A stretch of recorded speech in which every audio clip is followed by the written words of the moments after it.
சேலம் மாவட்டம் வாழப்பாடி அருகே சோமம்பட்டியை சேர்ந்தவர் ராதாகிருஷ்ணன்.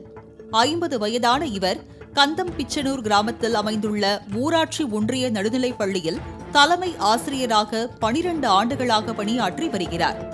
இந்நிலையில் பள்ளி மாணவிகளுக்கு ராதாகிருஷ்ணன் பாலியல் தொல்லை அளித்து வந்ததாக கூறப்படுகிறது.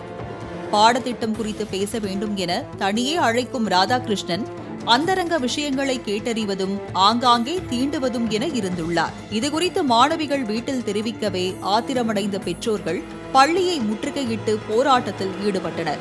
பின்னர் சேலம் மாவட்ட கல்வி அலுவலர் சந்தோஷ் நேரில் சென்று விசாரணை செய்து தலைமை ஆசிரியர் ராதாகிருஷ்ணனை பணியிடை நீக்கம் செய்து உத்தரவிட்டார். இதையடுத்து 3 மாணவிகள் துணிந்து அளித்த புகாரின் பேரில் ஓமலூர் அனைத்து மகளிர் காவல் நிலைய போலீசார் போக்சோ சட்டத்தின் கீழ் வழக்கு பதிந்து தலைமறைவாக இருந்த ராதாகிருஷ்ணனை கைது செய்தனர். தலைமை ஆசிரியர் செய்த தவறுக்கு அதே பள்ளியில் பணியாற்றிய 2 ஆசிரியர்கள் மூடி மறைக்க முயன்றதாகவும் கூறப்படுகிறது.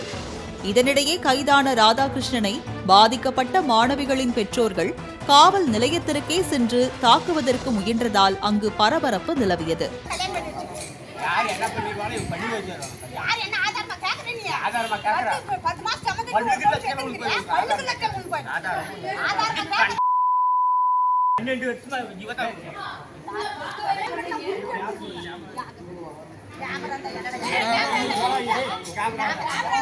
இதேபோல் திருவள்ளூர் மாவட்டம் திருத்தணி அருகே சந்திரவிலாசபுரம் பகுதியில் 5 வயது சிறுமியிடம் பாலியல் தொல்லையில் ஈடுபட்ட இளைஞர் கேசவன் என்பவர் போக்சோ சட்டத்தில் கைது செய்யப்பட்டார்.